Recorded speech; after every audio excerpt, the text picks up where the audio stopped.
Hello guys, ఇవాళ మన topic వచ్చేసి ఈసీఈ. ఈసీఈ గురించి తెలుసుకోవాలంటే ముఖ్యంగా మనం ఒక 5 టాపిక్స్ గురించి తెలుసుకోవాలి. ఆ 5 టాపిక్స్ ఏంటంటే, first of all campus life, second career opportunities, third time management, fourth ECE versus CSC, fifth salary.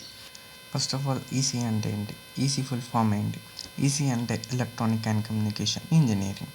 ఈసీఈలో ఎక్కువ ఎలక్ట్రానిక్స్ని డిజైన్ చేయడం, మ్యానుఫ్యాక్చరింగ్ చేయడం, వాటిని ఎలా యూజ్ చేయాలో చెప్పడం.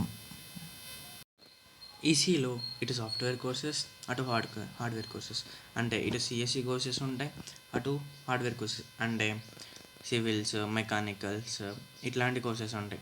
అందుకే ఈసీని మిక్సర్ ఆఫ్ ఆల్ కోర్సెస్ అంటారు. అంటే సాఫ్ట్వేర్ కోర్స్ ఉంటుంది, హార్డ్వేర్ కోర్స్ ఉంటుంది.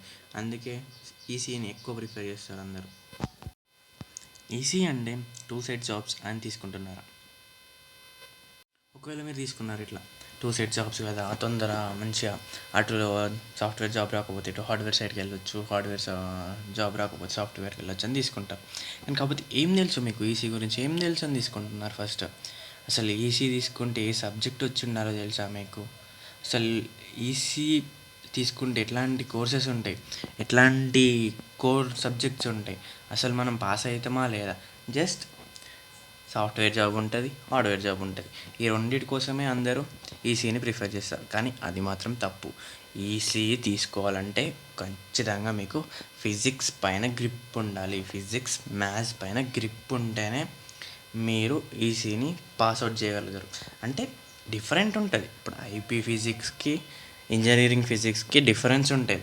కానీ కాకపోతే ఇక్కడ ఐపీ ఫిజిక్స్ మీకు కొంచెమన్నా గ్రిప్ ఉంటేనే ఇంజనీరింగ్లో మీరు అంటే సర్వైవ్ అవ్వగలుగుతారు.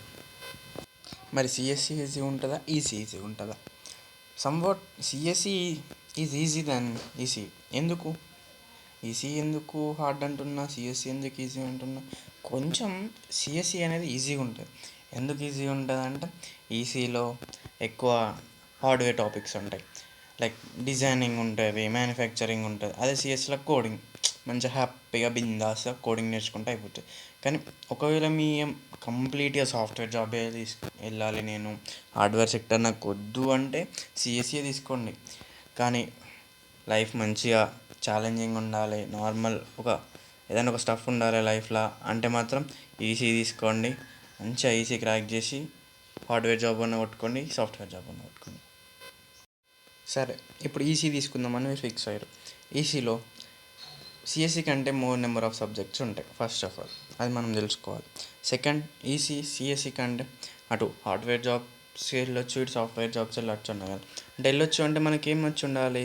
హార్డ్వేర్ వచ్చి ఉండాలి, సాఫ్ట్వేర్ స్కిల్స్ వచ్చి ఉండాలి, హార్డ్వేర్ స్కిల్స్ వచ్చి ఉండాలి.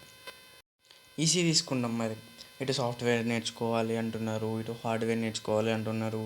ఇట్స్ నోట్స్ ఉంటాయి, సెమిస్టర్స్ ఉంటాయి, మిడ్స్ ఉంటాయి, ఇంటర్నల్స్ ఉంటాయి, ఎక్స్టర్నల్స్ ఉంటాయి. టైం సరిపోతుందా? మరి సరిపోదు. ఎందుకు సరిపోతుంది? సరిపోదు. మనం టైంని సరిపెట్టుకోవాలి. ఆ టైంతో ఒక ఈసీ కంప్లీట్ చేయడమే కాదు, మనం పక్కా జాబ్ కొట్టాలి అంటే ఏమేమి చేయాలి, అసలు టైం మేనేజ్మెంట్ అనేది ఎట్లా చేసుకోవాలి అనేది ఇప్పుడు చూద్దాం. ఫస్ట్ ఇయర్లో అస్సలు టైం సరిపోదు. ఎందుకు టైం సరిపోదు అంటున్నా అంటే, బీటెక్ సిలబస్ వేరు, ఐపీ సిలబస్ వేరు. ఇన్ని 2 ఇయర్స్ ఐపీ సిలబస్కి మనం అప్ట్ అయి ఉంటాం. కానీ సడన్గా బీటెక్ని మనం సెల్ఫ్గా చదువుకున్నాడు, మరి పెద్ద పెద్ద ఆన్సర్స్ ఉంటాయి, పెద్ద పెద్ద అసైన్మెంట్స్ ఉంటాయి. అవన్నీ నేర్చుకోవాలంటే ఫస్ట్ ఇయర్లో సరిపోదు. అంటే మనం థింకింగ్ ఏంటంటే ఒక్కటేసారి ఇంత పెద్దగా ఉంది అట్లనే ఉంటాం. మనం టైం అనేది సరిపెట్టాలని చూడం దాదాపు. సెకండ్, అసలు పక్కా జాబ్ కొట్టాలనుకుంటున్నాను. ఏదో చిన్న కాలేజ్లో సీట్ వచ్చింది, బీటెక్లో ఈసీలో పక్కా జాబ్ కొట్టాలి, ఏం చేయాలో అర్థమవుతలే. ఇప్పుడు ఈసీ అంటే 2 టైప్ జాబ్స్ తెలుసు అవి. కానీ మనం ఇప్పటి నుంచే కోడింగ్ స్టార్ట్ చేసినాం అనుకో, ఈసీ చేసుకుంటూ కోడింగ్ తీసుకున్నాం అనుకో, కోడింగ్కి ఒక సపరేట్ ఆన్లైన్ కోర్సెస్ ఉంటాయి. లైక్ మంత్లీ 3,600 తీసుకొని చెప్తారు, or 4,000 throughout the 4 years చెప్తారు. కాలేజ్ అయిపోయేదాకా స్కిల్స్ నేర్పిస్తారు, తర్వాత సర్టిఫికేట్స్ ఇస్తారు, తొందర జాబ్ వస్తుంది. అంటే ఒక చిన్న ఎంత లేదన్నా ఫైనాన్షియల్గా ప్రాబ్లమ్స్ ఉంటాయి, కానీ ఒక ల్యాప్టాప్ తీసుకొని అట్లా కోడింగ్ నేర్చుకుంటే బెటర్. అంటే నా ఒపీనియన్ అది. ఈసీ చేసుకుంటూ కోడింగ్ ఒక ఆన్లైన్లో నేర్చుకుంటే బెటర్ అని నా అభిప్రాయం. థర్డ్ వన్ వచ్చేసి హాస్టల్లో ఉండాలి. హాస్టల్ అంటే ఇప్పుడు ఇల్లు దగ్గరనే ఉంది, ఒక 30 కిలోమీటర్స్ ఉంది, ఒక గంట జర్నీ ఉంటుంది కదా, వెళ్ళేసి వస్తా ఏమవుతుంది అని అనుకోద్దు. ఎందుకంటే ఆ బస్ కోసం వెయిట్ చేయడం, ఒక గంట బస్ జర్నీలో పోతుంది, పొద్దున సాయంత్రం కలిసి 2 గంటలు పోతుంది, వెయిట్ చేసేదానికి అర్ధ గంట పోతుంది అనుకోరాదు. 2.5 గంటలు ఆడనే వెయిట్ చేసిన తర్వాత ఏం లాభం? మళ్ళీ బస్ జర్నీ అయితే ఇంటికి వచ్చి చదవబుద్ధి అవుతుంది అంటే అది చదవబుద్ధి కాదు. సో త్రూఅవుట్ అంటే ఒక 4 years అని చూసుకుంటే ఒక హాస్టల్ ఉండడం బెటర్. 2.5 hours ఒక కోడింగ్ క్లాస్ తీసుకుండడం బెటర్. లాస్ట్ వన్, గర్ల్స్కి మాత్రం పక్కా ఫస్ట్ మిక్స్ అయిపోవాలి. కాలేజ్కి వెళ్తున్నారు మీరంటే గర్ల్స్కి దూరం ఉండాలి. నేను అస్సలు గర్ల్స్ ముఖం కూడా చూడదు. అంటే బీటెక్ అంటే చిల్ ఉంటారు, గర్ల్స్ చిల్ ఉంటారు, మంచిగా మాట్లాడతారు, ఇక మనం కలిసిపోతాం. కానీ కాకపోతే ఎంతలో ఉండాలో అంతలో ఉండాలి. ఒకవేళ వచ్చిర్రు కదా, మాట్లాడుతున్నారు కదా, నేను ఏమైనా బెస్ట్ చేసుకుంటా, ఏమైనా ఫ్రెండ్ చేసుకుంటా, ఏమైనా క్లోజప్ అయి ఉంటా అని ఉంటే నడుస్తుంది అంటే మీకు వరకు చిల్ ఉంటుంది లైఫ్ అని నడిపించుకోవచ్చు. కానీ కాకపోతే తర్వాత తెలుస్తుంది, బీటెక్ అయిపోయిన తర్వాత, అరే నేను ఇంత టైం పాస్ చేసిన గర్ల్స్ తోటి, అప్పుడే మంచిగా కొంచెం కోడింగ్లు నేర్చుకుంటా, కొంచెం గట్టిగా ఫోకస్ చేస్తే ఇప్పుడు మంచి జాబ్ కొట్టుకుంటుండే కదా అని ఫీల్ అవ్వకుండా ఉంటారు. ఈసీ అయితే సక్సెస్ఫుల్గా కంప్లీట్ చేశారు.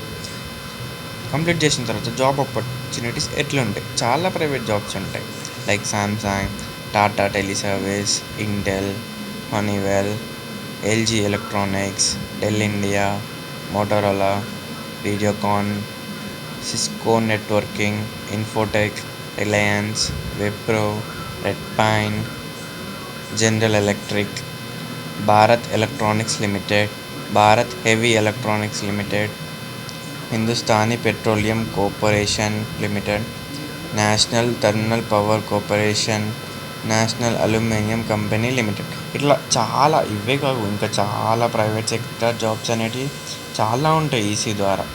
అటు హార్డ్వేర్ సెక్టర్స్ ప్రైవేట్లో ఉంటాయి, సాఫ్ట్వేర్స్ ఉంటాయి. గవర్నమెంట్ జాబ్స్ ఎట్లా ఉంటాయి? గవర్నమెంట్ జాబ్స్ అంటే లైక్ ఎన్టీపీసీలో, డిఆర్డిఓలో, ఇస్రోలో, బిఎస్ఎన్ఎల్, హెచ్పిసి, ఇవి కొన్ని ఇంకా చాలా గవర్నమెంట్ జాబ్స్ ఉంటాయి ఈసీ వాళ్ళకి. ఇంకా గ్రూప్స్ కూడా రాసుకుంటాం. లైక్ ఇప్పుడు ఒకవేళ ఈసీ వాళ్ళు గేట్ రాసిర్రు, మంచి ర్యాంక్ వచ్చింది అనుకో, మిమ్మల్ని ఆపేటోళ్ళే లేరు. ఇంకా ఆ గేట్ ర్యాంక్ తోటి గవర్నమెంట్ జాబ్ డైరెక్ట్ ఇచ్చేస్తారు. ఇంటర్వ్యూస్ ఉండే ఏది ఉండే గవర్నమెంట్ జాబ్ డైరెక్ట్, లైక్ ఇట్లా గేట్ ర్యాంక్ చూస్తారు, ర్యాంక్ చూసి గేట్లో క్వాలిఫై అవ్వాలి, మంచి ర్యాంక్ వచ్చిందంటే డైరెక్ట్ గవర్నమెంట్ జాబ్ వచ్చేస్తుంది మీకు. స్కిల్స్ ఏం కావాలి? ఇప్పుడు స్కిల్స్ ఏం కావాలి? క్రియేటివిటీ అని ఉండాలి మీలో. క్రియేటివిటీ పక్కా ఉండాలి, ఎబిలిటీ టు డిజైన్ డేటా. మినిమంగా డిజైన్ డేటా అందరు చేయగలుగుతారు, కానీ కరెక్ట్ ఎబిలిటీ ఉండాలి. ప్రాబ్లమ్ సాల్వింగ్ స్కిల్స్ ఉండాలి. గుడ్ గ్రాస్పింగ్ ఎబిలిటీ అంటే ఎవరైనా ఏదైనా చెప్తే, సర్టెన్ వర్క్ చెప్తే తొందర దాన్ని మీరు గ్రాప్ చేసుకొని తొందర దాన్ని అవుట్పుట్ ఇచ్చేటట్టు ఉండాలి. గుడ్ టైం మేనేజ్మెంట్ అంటే కరెక్ట్ టైంలో అన్ని మేనేజ్ చేసి అన్ని వర్క్స్ కంప్లీట్ చేసేటట్టు ఉండాలి. ఇవన్నీ స్కిల్స్ ఉంటే మీరు శాలరీ ఎట్లా ఎక్స్పెక్ట్ చేయొచ్చు? Minimum 4.8 lakhs per annum expect చేయొచ్చు. మ్యాక్సిమం 12 lakhs నుంచి 20 lakhs వరకు ఎక్స్పెక్ట్ చేయొచ్చు. మీడియం శాలరీ అంటే మోడరేట్గా ఒక 9 lakhs. వీడియో నచ్చితే సబ్స్క్రైబ్ చేసుకోండి, లైక్ చేయండి, షేర్ చేయండి.